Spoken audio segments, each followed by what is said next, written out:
Bueno compañeros, de nuevo buenas tardes. Esta primera charla que vamos a hablar ahorita en este curso de Medicina de la Conservación pretende dar como una pequeña introducción a lo que van a ser muchos contenidos importantes en este curso. Entonces, hay una frase que me gusta siempre empezar este tipo de cursos de Medicina de la Conservación, donde nosotros definimos que la medicina de la conservación es una aproximación práctica a las interacciones entre la salud animal, la salud ambiental y la salud humana.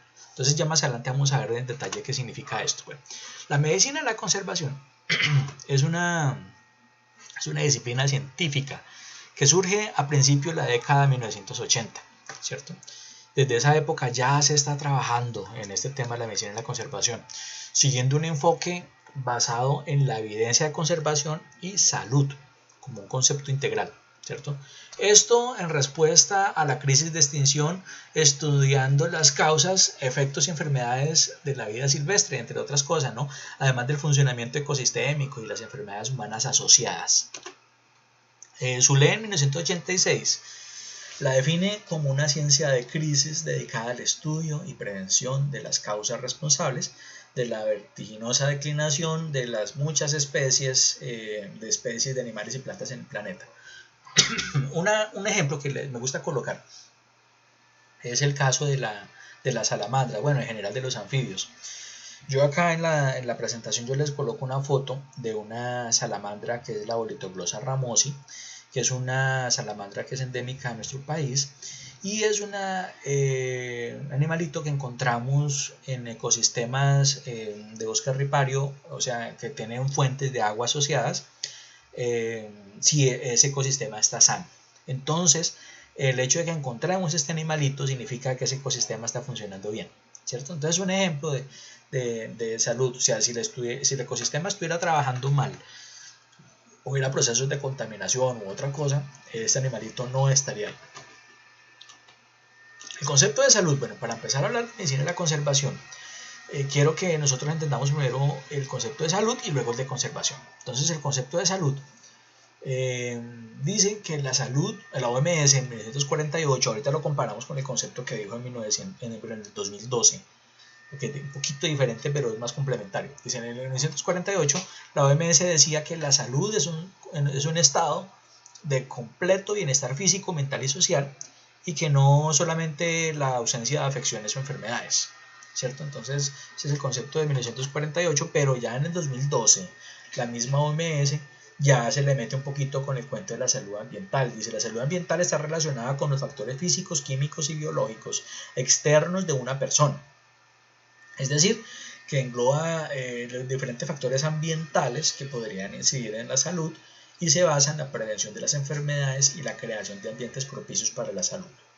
Entonces miren, este concepto de salud que propone la OMS en el 2012 es mucho más integral, es un concepto mucho más complementario, mucho más completo, que inclusive valora y promueve la interacción con otras disciplinas, ¿no? Estamos hablando de que también acá, cuando estamos hablando de creación de ambientes propicios para la salud, estamos hablando de no solamente los médicos, sino también los veterinarios, los biólogos, los ingenieros forestales, los agrónomos, los nutricionistas, los zootecnistas, bueno, una cantidad de personas que pueden tener también ahí entrada ahí.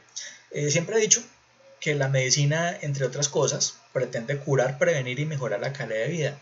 Yo creo que si nosotros estamos pensando en esas tres cosas, de prevenir, curar y mejorar la calidad de vida, en concepto de salud, podemos hacer muchas cosas muy interesantes. Ya cuando hablamos del concepto de conservación, en términos biológicos, se refiere a mantener un estado de salud y proteger los ecosistemas del planeta, según Santiago Alarcón, que en el 2016 da este concepto. Básicamente acá nosotros decimos de que la conservación depende de acciones encaminadas a cuidar los recursos bajo enfoques de sostenibilidad. O sea, cuando hablo de sostenibilidad me estoy refiriendo a que puedan ser sostenibles en el tiempo y puedan llegar a otras generaciones diferentes. Además de la inclusión social y cultural, siempre con un componente educativo para que la estrategia sea exitosa. Acá yo les coloco un ejemplo acerca de este cuento. Resulta que en la foto que yo les coloco ahí, estoy yo con un estudiante mío de esa época. Yo era asesor del Bioparque Los Ocarros en una época y estamos trabajando en un proceso de educación ambiental con esa danta. Ser una hembrita que tenemos ahí, una Tapirus terrestris, que es una especie bandera. Luego hablamos bien acerca de este concepto cuando hablamos de ecología de poblaciones.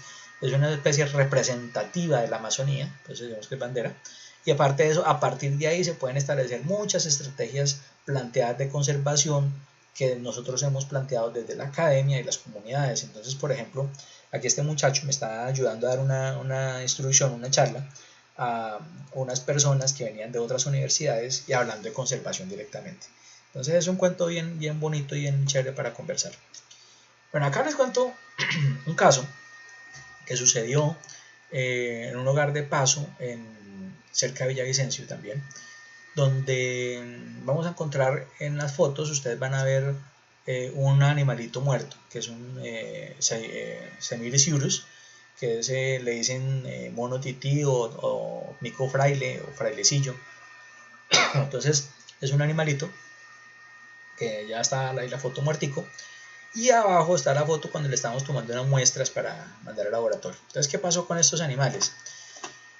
Una población de 120 individuos que llegaron en caso de su incautación a un traficante de fauna en la ciudad de Villavicencio. Este señor, pues en esa época no estaba la ley sancionatoria ambiental como la tenemos hoy en día. Simplemente se le comisaron los animales y se le comisó el camión, bueno, etcétera. Estos animales fueron a llegar a parar a un hogar de paso. Y en este hogar de paso, pues obviamente ahí comenzaron a desarrollar la enfermedad.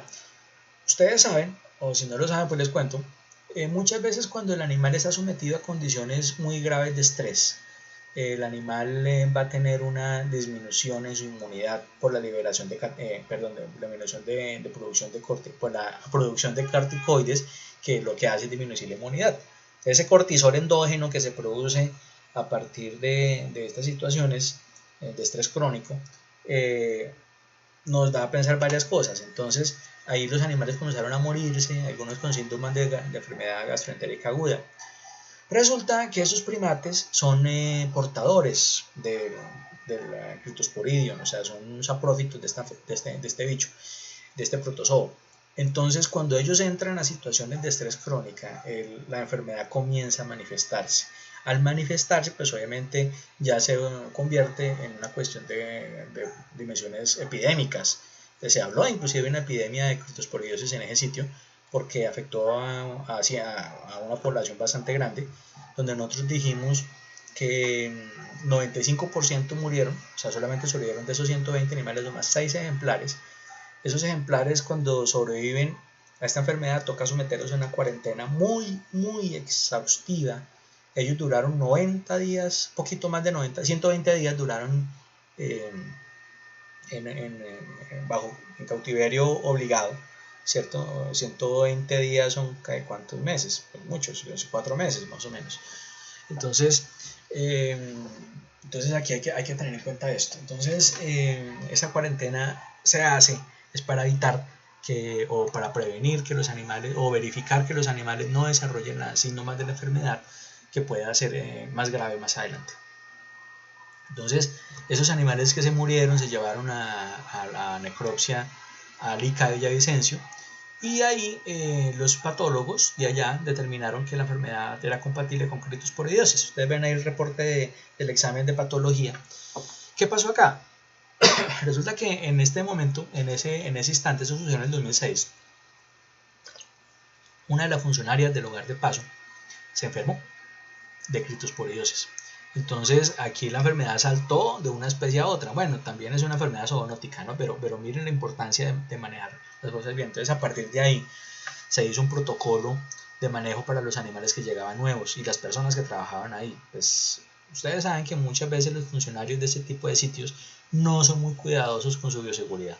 Esta muchacha pues le tocó pagarlo muy caro, tomando antibióticos casi como por 6 meses. Entonces tuvo la dificultad. Bueno, cuando hablamos de medicina y la conservación, yo quiero mostrarles a ustedes un gráfico pequeño que ustedes lo van a ver ahí en la diapositiva, donde hay 3 círculos que se entrelazan entre sí. Entonces, donde está la salud animal, la salud ambiental y la salud humana. Y esa zona de intersección entre los 3 círculos podríamos llamar como la medicina de la conservación. Entonces, tenemos en cuenta que los análisis que se deben hacer desde la medicina y la conservación se debe tener en cuenta la interacción entre la salud animal, la salud ambiental y la humana, y el detrimento de alguna de ellas hace que hayan desequilibrios entre las tres. O sea, no hay salud. Entonces, entendiendo esto, yo voy a hacer unas preguntas generadoras. Esas preguntas generadoras tienen que ver primero, ¿la enfermedad es peligrosa para los humanos? Bueno, ustedes tienen que averiguar eso, ¿sí? Yo les pido el favor de que esas preguntas, por favor, ustedes las averigüen por su propia cuenta. Yo simplemente les doy unas pautas y averiguamos, enfermedades hemacritosporidiosas y la transmiten critosporidio. Otra es, ¿cuál sería el manejo en bioseguridad para las instalaciones donde se tienen los animales? Verifiquen el origen de la enfermedad, el agente etiológico que la produce y busquen cómo sería el manejo sanitario de esto. ¿Se considera una enfermedad nueva? Bueno, yo les adelanto algo, no es nueva, pero pues de la forma de presentación tal vez. ¿Se ha presentado antes en la región? Mire, en el Ministerio de Salud tiene un portal que se llama Civigila. En Civigila están estos reportes epidemiológicos de muchas enfermedades, entre estas busquen esta. Acá en el Tolima yo no sé si se ha presentado, pero ya en esos lados de los llanos orientales sí, ¿cierto? ¿Hay factores predisponentes para la aparición de esa enfermedad? Pues ustedes ya lo vieron, el hacinamiento de sus primates, el estrés crónico que tenían, el manejo que se les dio a ellos, etc. Entonces ahí puede haber un conflicto. ¿Es común que los animales de fauna silvestre sean portadores de esas enfermedades? Sí. Ustedes lo van a verificar, me van a decir porque yo digo que sí, pero ustedes me van a decir por favor más adelante de qué forma sí es posible esto.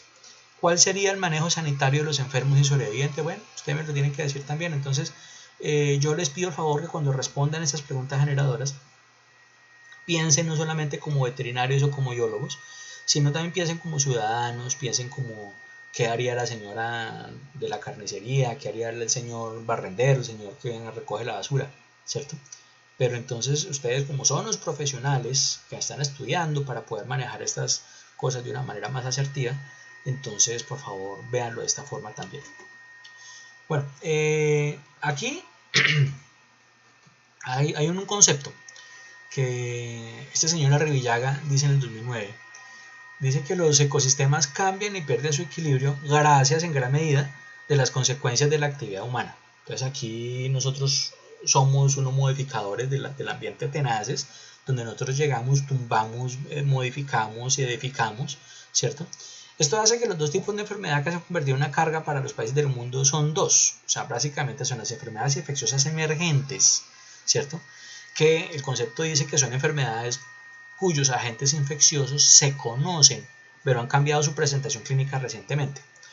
Yo acá coloco el ejemplo de la gripe aviar, la gripe porcina, o son nuevas, por ejemplo el caso del virus Nipah, ¿cierto?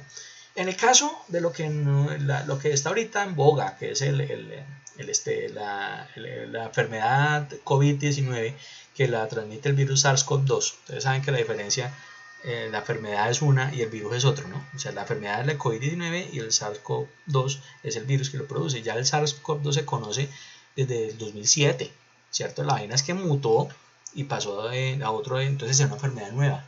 Entonces, esto la clasifica como una enfermedad infecciosa emergente, ¿cierto? Entonces, eso hace que esta enfermedad haya incrementado la incidencia, impacto y la extensión geográfica, ¿cierto? Miren, estoy colocando un ejemplo, ustedes traspolen a lo que estamos pasando ahorita actualmente. Se presentan en regiones en las cuales no existían antes e infectan a nuevos hospederos. Eso fue lo que pasó de una sopa de murciélago o de remedios hechos a base de pangolín a los humanos, ¿cierto? Por hacinamiento, bueno, etc. Por eso se llama presión genética también. Las enfermedades reemergentes son aquellas que involucran patógenos que ya han sido controlados o erradicados previamente, pero que recientemente han vuelto a presentarse. Entonces yo coloco acá el ejemplo de sarampión, la tuberculosis. Yo no sé si ustedes se acuerdan, en el año pasado o antepasado, en Medellín y en Bucaramanga se presentaron unos casos de sarampión en unos migrantes venezolanos, que ustedes saben que el sistema de salud venezolano no es que sea muy bueno. Entonces no estaban vacunando a sus niños allá. Entonces esos muchachos llegaron contaminados, o sea, llegaron sanos acá a Colombia, acá la enfermedad estaba libre, estaba vigente, pero como acá todo el mundo está vacunado, entonces no les da. Estos niños se enfermaron, ¿cierto? También es un problema que también pasa en el primer mundo. Yo no sé si ustedes se acuerdan también que en Italia también pasó un caso de unas personas que se enfermaron de sarampión porque allá está muy de moda este cuento de las antivacunas, bueno, etcétera. Entonces son gente que tiene una forma de pensar diferente, pues respetable. Entonces Arrillaga también dice que las enfermedades infecciosas emergentes pueden ser clasificadas en 3 grandes categorías con base a unos criterios episodiológicos, ¿no? Tienen que ver con una episodia. Dentro de ellas están, primero, el contacto directo o indirecto entre animales domésticos y poblaciones silvestres. Entonces aquí miremos qué posibilidad hay que los animales de fauna le transmitan la enfermedad a nuestros animales domésticos. Esa puede ser una posibilidad, o que puedan pasar otras cosas, ¿no? Y acá pasa también la segunda categoría, que es relacionada directamente con la intervención humana, ¿cierto? Vía traslocación, hospedador o parásito. En el caso de la enfermedad esta que yo le estaba diciendo ahorita, el COVID-19, es una enfermedad que ocurre por intervención humana, porque nosotros los humanos fuimos los que cogimos los mercados de China, allá en donde venden la fauna silvestre, al campo abierto, donde la gente come, vive, se reproduce y se muere al lado de esos animales, donde las poblaciones son estrechamente relacionadas porque vive mucha gente en muy pequeños espacios. Y bueno, esa puede ser una cuestión. Y la otra, que asociada a fenómenos naturales, por ejemplo, un terremoto, una inundación, puede producir también esas enfermedades emergentes. Entonces, eso es otra cuestión. Con respecto a las enfermedades emergentes y reemergentes, quiero hablarles que hay varios factores que tienen mucho que ver con la transmisión y proliferación de estas, entre ellas el crecimiento demográfico, tecnología y consumo. Entonces acá yo les coloco a nivel del paisaje, vamos a hablar de 3 niveles.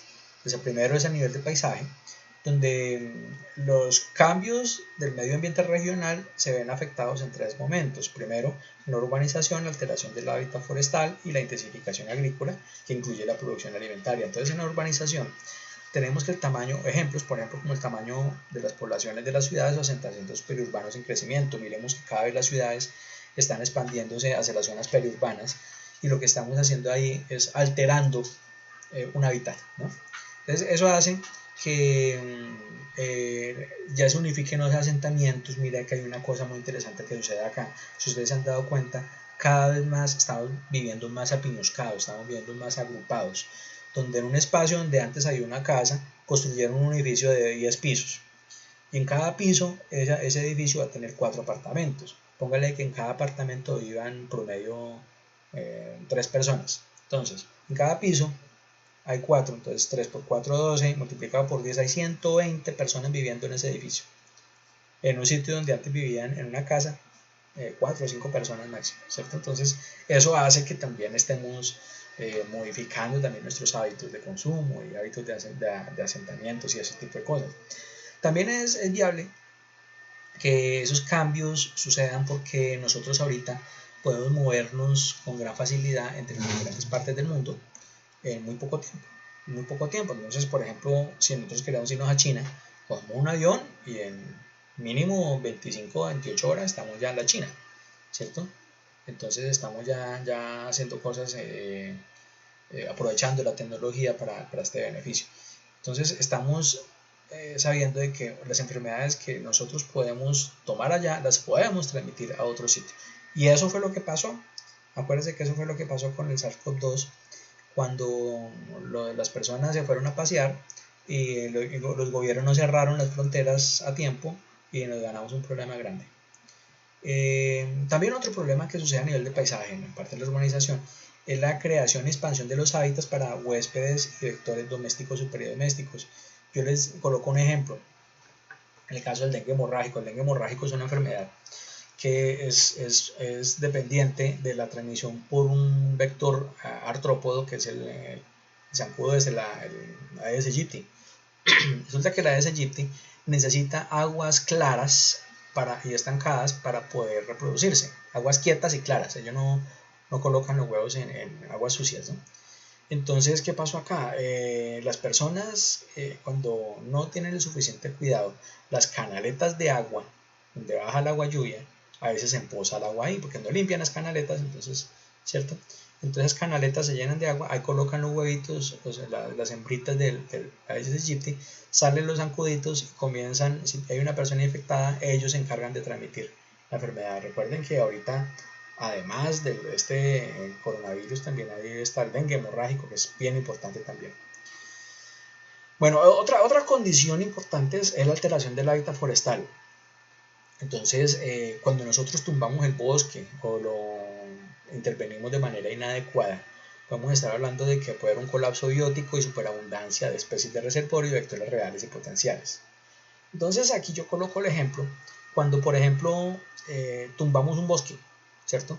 Para meter ganado, ¿cierto? Esto ya sería un monocultivo. Al tener un monocultivo, nosotros estamos pensando que los monocultivos disminuyen mucho la agrobiodiversidad relacionada al agroecosistema, ¿no? Acuérdense que un agroecosistema es un ecosistema artificial creado por el hombre. Entonces esta falta de diversidad biológica produce una monotonía biológica, ¿no? Donde solamente va a haber 2 o 3 especies cuando antes habían 15, 20 especies. Entonces las especies que van a proliferar ahí van a provocar algunos tipos, pues van a proliferar porque como no tienen predadores o no tienen un manejo adecuado, sucede esto. Uno de los ejemplos que yo le coloco siempre a mis estudiantes, en el caso de los vectores, es por ejemplo las garrapatas. Ustedes se dan cuenta que en una llanura, o sea, una ganadería de llanura donde los animales están libres en un potrero que parece una mesa de billar así limpiacito, verdecito, los veterinarios les pregunto, ¿cada cuánto tienen que fumigar a los animales contra garrapatas? ¿No? Estamos hablando de que más o menos cada 45 días toca hacer eso, ¿cierto? Cada 45 días toca hacer eso y eso implica una cantidad de gastos económicos y ambientales muy fuertes.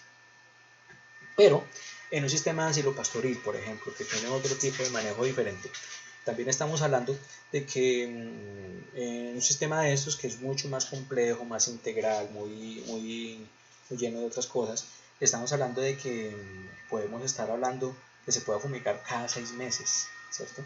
Al fumigar más o menos cada 6 meses, estamos hablando de que estamos disminuyendo mucho la carga en agroquímicos, estamos disminuyendo una cantidad de cosas que de una u otra forma pueden afectar el ecosistema como tal. Bueno, esos son ejemplos que yo coloco un poquito tontos, pero espero que me los entiendan. Cuando hablamos de la declinación de la capacidad de la regulación de patógenos naturales, entonces acá estamos hablando de que cuando es igual, o sea, nosotros ya no estamos regulando esos patógenos, porque por ejemplo con el cuento del sistema silvopastoril que les comentaba antes, cuando hay más especies de aves y otras cosas, ayudan a disminuir la carga parasitaria de los animales, porque los pajaritos, bueno, y otra cantidad de animales ayudan a eliminar eso. Entonces, un ejemplo, ¿no? Los asentamientos humanos, la invasión creciente, el contacto entre seres humanos y especies silvestres. Miren, acá hay un ejemplo que yo quiero hacerles énfasis a algunas personas sobre todo, porque ustedes saben que hay algunos momentos en los cuales algunas personas, y eso lo digo porque lo he visto muy seguido, ojalá no vuelva a verlo, menos en estudiantes míos, que se van para el monte, para el páramo por ejemplo, y se llevan al perro, ¿cierto? Al llevarse el perro, ustedes me imagino que tendrán sus perros en muy buen estado sanitario, vacunaditos, vermifugados, con todos sus controles todo el día, pero resulta que los animales de allá no tienen nada de eso. O sea, no están vacunados, no están vermifugados, tienen una flora bacteriana y parasitaria normal, que al entrar en contacto con un agente patógeno externo, pues están vírgenes para este aspecto inmunológico y se pueden enfermar.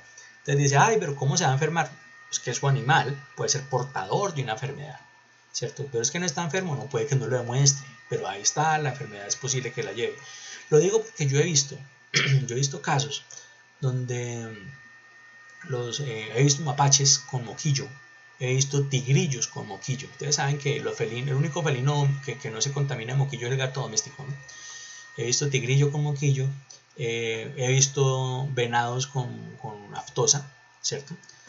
Bueno, etcétera. Son cosas muy tristes que pues uno llega al monte y que se pone a hacer, ya es un dilema ético tenaz porque uno como veterinario piensa de una vez en el fusil sanitario, ¿no? Eso también es importante que lo pensemos así. Pero entonces me dicen a mí, ay, pero es que los perros de los campesinos de allá no tienen vacunas y que ellos no tienen necesidad. Por eso usted lo acaba de decir, no tienen vacunas, ¿cierto? Un campesino de alta montaña, pues, a duras penas le dará algo al perrito para que coma bien y que no tiene necesidad, o sea, no hay esto. Un ejemplo que les coloco también, no hablemos de las enfermedades virales como el moquillo y eso, que son muy graves y por favor no lo hagan, sino por ejemplo, lo vi también alguna vez en zorros, en zorros y en Cerdocyon tous y en Nasua olivácea, que es el coatí de montaña. Una vez en Cota, Cundinamarca, atendimos un coatí que venía con un proceso respiratorio por traqueobronquitis. Esa traqueobronquitis es la misma traqueobronquitis porque le hicimos cultivo celular a eso porque no sabíamos qué era. Es una enfermedad nueva en esos animales. Le hicimos el reporte y encontramos que era la misma que transmite la Kennel-Cock de los perros, ¿cierto? La traqueobronquitis infecciosa canina, que es la la bordetela bronquicéptica, ¿cierto? Entonces, ¿cómo se puede haber contaminado ese coatí? Pues simplemente que una persona se subió con su perrito para el páramo y el perrito, pues, usted sabe que es una enfermedad que yo no creo que aquí mucha gente vacune contra la tos de perreras. Bueno, algunos sí, pero desarrolló la enfermedad y la enfermedad pudo haber quedado en el moco del animal. Es una enfermedad que es como una gripa a la berraca, ¿cierto? O es posible que como la enfermedad produce una irritación en la tráquea del animal, entonces induce arcadas. De pronto el animal vomitó y los carnívoros son muy curiosos, ¿no? Llegó este bicho, olió, se comió el vómito, se inoculó la bacteria y ahí quedó. Desafortunadamente ese coatí murió. Tuvimos el caso también muy parecido en un zorro, un Cerdocyon tous, que se lo atendimos en el CAP del Daud Carriga 922 y salió bien, ese sí se salvó. Entonces miremos cómo a veces esas intervenciones negativas entre las personas y los animales pueden llevar a cosas muy cómodas para ellos. Y ya dentro del nivel del paisaje, la intensificación agrícola, yo les iba a comentar una cosa que ojalá no provoque detractores. Cuando nosotros hablamos de esto, muchas veces los gobiernos han planteado una serie de estrategias para favorecer la alimentación y la seguridad alimentaria de los pueblos. Entonces se han creado, por ejemplo, los famosos distritos de riego. Coloquemos el ejemplo del distrito de riego del Triángulo del Sur del Tolima, ¿cierto? Que está afectando a comunidades en Atagaima, Coyaima, bueno, en parte de Ortega, Purificación, bueno, etc. ¿Qué pasó acá? Este canal se hicieron con un fin muy loable de ayudarle a las comunidades para que siguieran cultivando de manera adecuada, pero lo están aprovechando mayoritariamente son los grandes terratenientes, los indígenas y campesinos pequeños no tienen acceso a esto o es un acceso limitado, porque esos grandes terratenientes se consumen toda el agua, esos arrozales, en sus cosas, entonces obviamente acá tenemos conflictos, entonces van a haber problemas más adelante. Hay problemas de inseguridad alimentaria, hay problemas de irrigación, problemas ecológicos, porque antes supuestamente por ahí pasaba un río que lo secaron para construir ese canal, pero ya no lo pueden aprovechar, entonces pues obviamente cambia el ecosistema, ¿no? Bueno, también miremos la expansión y vectores de reservorio. Otro ejemplo también derivado de este mismo ejemplo, cuando uno habla de intensificación agrícola, estamos hablando por ejemplo de monocultivos. Entonces yo les doy el ejemplo de un arrozal. Ustedes saben que el arroz muchas veces en muchas partes de Colombia se cultiva en agua, ¿cierto? En unas lagunas artificiales que se crean para esto. Estas estanques artificiales ahí siembran el arroz en este fango y comienzan a crecer hasta que se cosecha. Obviamente le hacen unas aplicaciones de agroquímicos y una cantidad de cosas. Eso hace de que en este sitio proliferen muchos zancudos. Algunos de ustedes se han metido alguna vez a un arrozal, se van a encontrar que hay mucho animalito de esto por ahí, o sea, mucho zancudito. ¿Y por qué se da esto? Porque dicen ustedes, pero ¿por qué tanto? Dice, resulta que eso en ambientes naturales, esos zancuditos y esos bichos se los comerían los peces y se los comerían los anfibios, ¿cierto? Pero con esa cantidad de agroquímicos que se le aplican a estos cultivos, estos animales se mueren. Entonces por eso es que no hay un control para ese vector o ese reservorio que podemos traer ahí. Entonces esto es un factor importante. Aparte de eso, más adelante se habla acerca de la concentración y mezcla de especies silvestres y domésticas, porque las interacciones que existen entre la ampliación de la frontera agrícola con la frontera natural como tal, hace que muchas veces los animales, por ejemplo el ganado, se mezclen con animales silvestres. Ese es el caso, por ejemplo, lo que pasó con este venadito. Yo le decía que encontramos un venado con aptosa por los de Chingaza. Resulta que en Chingaza pues también hay gente que tiene su ganadito. ¿cierto? Y esto, pues cuando a este animal le dio, pues encontramos ese venado con aptosa, eso fue en el 2008, si no estoy mal, en el 2007. Encontramos ese animal con aptosa, se hizo el reporte inmediatamente al ICA y descubrieron allá una finca que tenía una ganadería más o menos chévere, con muchos animales, y el ICA mandó a sacrificar todos los animales. Entonces obviamente eso fue un problema, eso, bueno, pasaron cosas muy feas porque al final no se sacrificaron los animales, porque el dueño de la ganadería pues tenía algo de poder y algo de, bueno, ustedes saben que este país trabaja así. Cuando hablo de los comercios de carnes silvestres, eso fue exactamente lo que pasó allí en Wuhan, en la China, con los mercados de carnes de murciélagos o de pangolines, donde allá los chinos usan la fauna para todo, para medicina, para alimento, como afrodisíaco, como, bueno, etcétera, como adorno inclusive. Entonces también sucede esto, ¿no? Cuando hablamos de la acumulación agroquímica, nos estamos refiriendo al efecto acumulativo de algunas toxinas, ¿no? Estamos hablando de mercurio, metales pesados, bueno, una cantidad de cosas que vienen obviamente de actividades antrópicas. Cuando hablamos a nivel de la comunidad, de comunidad natural, estamos hablando de diferentes cosas. Estamos hablando de las dinámicas ecológico-evolutivas de las especies, donde los animales pueden tener un desempeño natural y normal en un ecosistema, pero este desempeño puede verse modificado por las modificaciones que se le hagan al ambiente, ¿no? Entonces acá vamos a ver que por ejemplo que un vector puede transportar o puede convertir puede volverse reservorio o vector de acuerdo con una serie de situaciones, ¿no? Entonces, simplemente revisando las dinámicas ecológico-evolutivas de las especies, podemos también mirar una cantidad de cosas interesantes acá.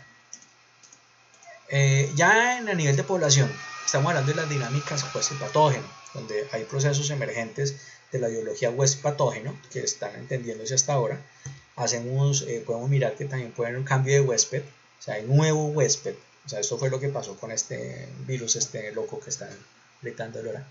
Es el nuevo huésped. Antes no estaban los humanos, pero ya se entró acá y por eso es que da tan duro a los humanos, ¿no? Allá se habló de un ingreso en el umbral de la persistencia del patógeno, donde este umbral se incrementa y amplía su rango de acción, ¿cierto? Y a partir de ahí se pueden amplificar la transmisión e intercambio genético creando nuevos patógenos. Miren una cosa interesante acerca de esta enfermedad que ahorita está de moda, y es el hecho de que ese virus que le da a los chinos allá en Wuhan no es el mismo que le da a la gente aquí en Colombia. O sea, ya el virus cambió, el virus mutó. Entonces, cuando estemos hablando de vacunas, se va a demorar un poquitico. Bueno, y esto es lo que sucede con las enfermedades emergentes. Bueno, acá hay dos factores importantes que se distinguen muy claramente para la introducción o dispersión de los patógenos en el hombre. Primero, la expansión de la población humana, que se provoca una serie de conflictos ecosistémicos como la ampliación de la frontera agrícola, la destrucción de los bosques, el hacinamiento que tenemos los humanos, y la otra, la globalización, ¿cierto? Cuando hablamos de la globalización del comercio, estamos hablando de que ahorita es muy fácil pasar de un territorio a otro y ser un portador de fomites, ¿no? Entonces ahí estamos hablando de esto. Bueno, acá les voy a mostrar algunos ejemplos de interacciones positivas que tenemos en medicina de la conservación. Entonces, decimos que las causas ambientales de los problemas de salud son complejas, globales y mal entendidas. Los médicos de la medicina de la conservación forman equipos multidisciplinares para abordar estas problemáticas. Entonces, cuando nosotros hablamos de equipos multidisciplinarios, estamos hablando de varias situaciones. Bueno, primero, les quiero contar este caso que ven ustedes aquí, es una tamandúa tetradáctila, que es un cenartra, es de la familia de los osos perezosos, de los osos hormigueros, de los armadillos y las tamandúas del cíclope también está ahí. Son animalitos muy interesantes porque tienen una fisiología bien chévere.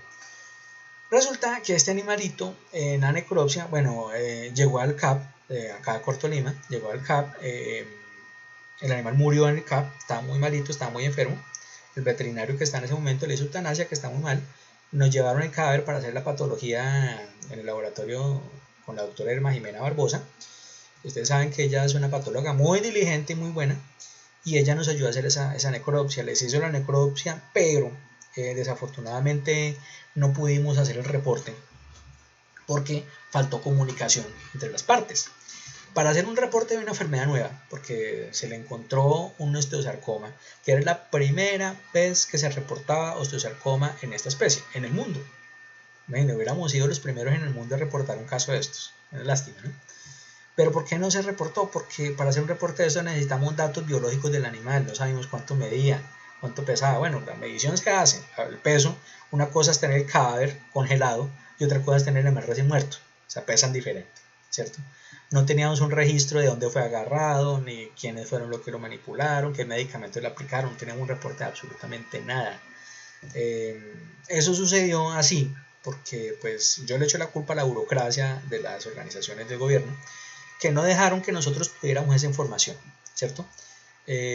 Tampoco hubo comunicación entre los biólogos que manejaron este paciente allá en el CAP, ni con las personas que estamos trabajando acá haciendo la necropsia. O sea, fue un informe parcial. Entonces, desafortunadamente no se pudo hacer. Ustedes se dan cuenta que el animal ya estaba con las hemorragias bastante fuertes. Aún así, pues se sacrificó y nos lo mandaron para hacer la patología. Se sospechaba una enfermedad infecciosa, pero no. Era una enfermedad neoplásica. Pero eso, entonces el problema fue ese, que no se respetó como esa interdisciplinariedad, de pronto la burocracia, los egos inflados de algunos profesionales, no dejaron que nosotros trabajáramos bien. Eso fue una cosa muy triste, pero ojalá no vuelva a pasar. Este caso, que yo le muestro acá, fue un caso el cual yo tuve la oportunidad de atender en Villavicencio, que era una Mimicófaga tridáctila, que fue atropellada. Ustedes ven en la foto que yo estoy manejándolo directamente con otros funcionarios del zoológico. Fue atropellado el animalito, llegaron allá al zoológico, empezamos a manejarlo, no había nadie en ese momento que tuviera experiencia con ese animal porque los veterinarios estaban en un congreso, entonces yo estaba ya precisamente haciendo una asesoría con estudiantes míos y bueno, pues se pudo hacer el trabajo. Y entonces me pidieron el favor que les ayudara, entonces ahí con ese equipo de allá yo siempre trabajé muy bien y se trabajó muy asertivamente. Podemos trabajar entre varias personas. Bueno, acá aquí quiero hacer énfasis en esto. Este animalito es de la misma familia taxonómica, el nuevo grupo taxonómico que la tamandúa.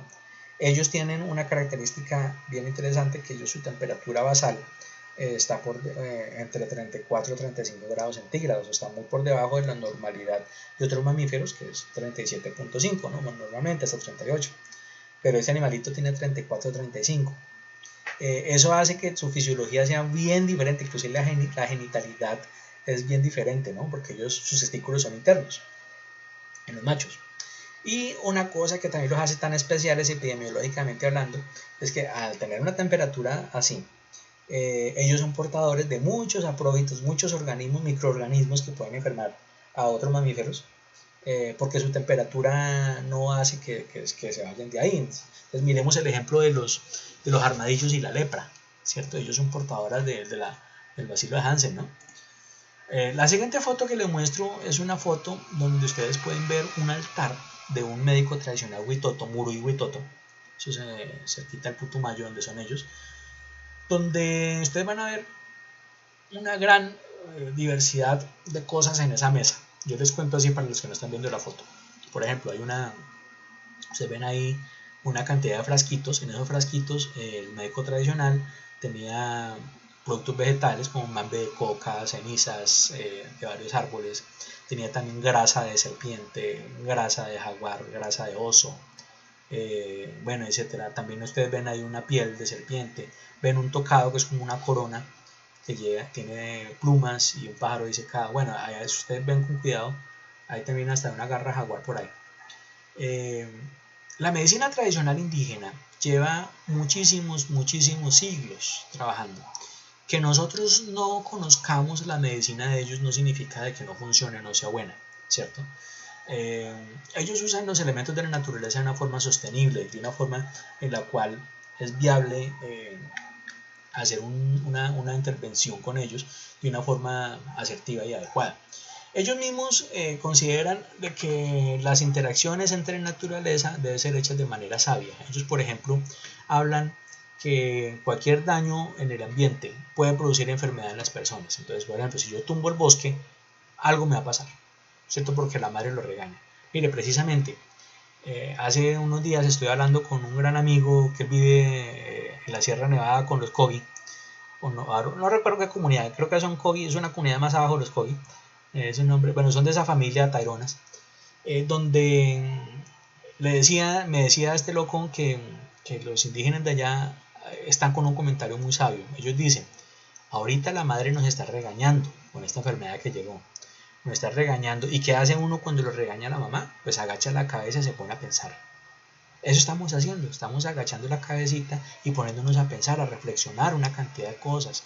Ellos son muy de energías y muy cosmogónicos en muchas cosas y yo comparto en parte ese pensamiento porque uno tiene que vibrar en otra dimensión, tiene que vibrar bonito. O sea, nosotros bien fregados que estamos, bien incómodos que estamos con estas restricciones sociales y una cantidad de cosas que suceden gracias a la pandemia, pero no tenemos por qué dejarnos aminorar porque eso también nos daña.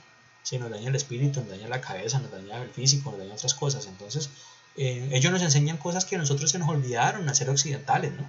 Se nos olvidó pensar un poquito más en el vecino, un poquito más en la solidaridad con las personas que nos ayudan. Vienen los problemas que tienen algunos médicos que los están discriminando simplemente por su profesión. Hombre, eso no es así. Bueno, eso es una otra cosa interesante que pasa acá. En la foto que les muestro ahorita, estoy yo también trabajando acá con una gente de los Ocarros en Villavicencio, donde bien llano adentro estuvimos haciendo una colecta en un sitio donde tenían unos animales, unas babillas. Estas babillas se incautaron con la autoridad ambiental de allá. Yo en ese tiempo yo también era asesor de Cormac Arena. Se incautaron los animales por una cuestión de maltrato y mala tenencia, porque los animales estaban en un estado de caquexia, estaban muy delgados, estaban muy flacos, demasiado ya. Ustedes ven ahí ese animal como está de flaco. Y aparte de eso, habían animales que le sacábamos hasta más de 15 sanguijuelas en una sola sacada. Entonces ya no, o sea, fuimos a atraparlos y ni siquiera se molestaron cuando los agarramos, así de débiles estaban.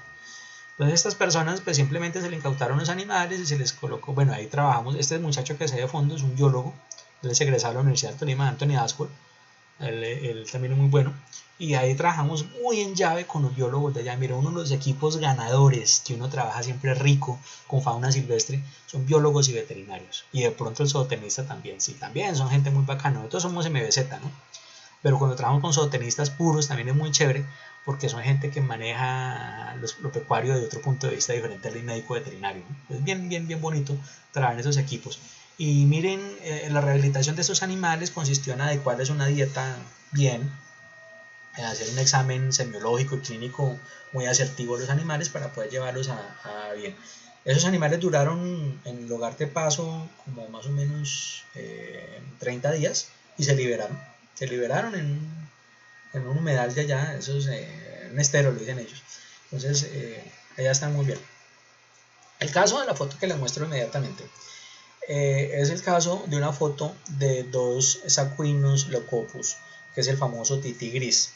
Si ustedes se acuerdan, en la primera foto de esta presentación, hay una foto de un miquito sobre un fondo verde, ¿cierto? Esa foto era uno de esos dos señores que están ahí. Resulta que ese ya está en una foto mucho más natural de lo que están acá.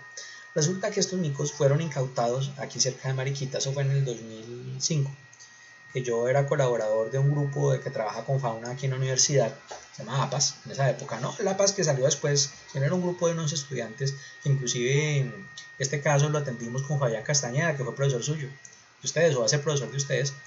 Él fue el que atendió este caso junto con Luis Carlos Rodríguez, que era otro compañero de ellos. Yo ya era profesional, ellos eran estudiantes en esa época, ahí entre nosotros ayudamos a manejar este casito. El casito fue que a esos animalitos les aplicaron este decolorante para el pelo que usan las señoras para volverse monas, y entonces mire cómo quedaron, para hacerlos parecidos al tití este cabeciblanco, el Saguinus oedipus, ¿cierto? Que es una especie endémica de la costa norte. Para poderlo vender más caro. Un animalito de esos en esa época, la parejita, estamos hablando de 2005, la parejita valía 40.000 pesos. Y así de colorados y todo, con la trampa, lo viene a estar en 150.000 pesos. Entonces, mire cómo pasó la cosa. Los animalitos se rehabilitaron, se metieron a un proceso de manejo muy chévere, muy bonito, asesorados por la Corporación Autónoma, que en esa época se trabajaba muy bien con ellos.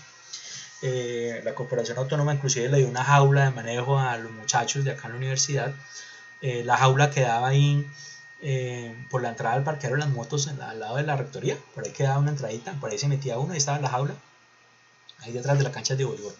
Por ahí se entraban y si tuvieron los animales ahí un tiempo. Esa foto que les digo yo al principio de la presentación del miquito sobre el fondo verde es uno de ellos.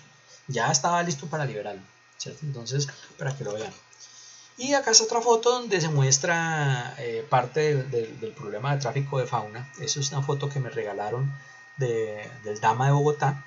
Eso es del CAP de Engativá, del Centro de Atención y Valoración de Fauna de Engativá, donde muestran unas jaulas donde llevan a todas esas aves, loros, hay varias especies, hay Amazona farinosa y Amazona flocéfala, sobre todo, donde tienen los animales en unas condiciones en cuarentena, mientras se pasan a un sitio donde se van a rehabilitar.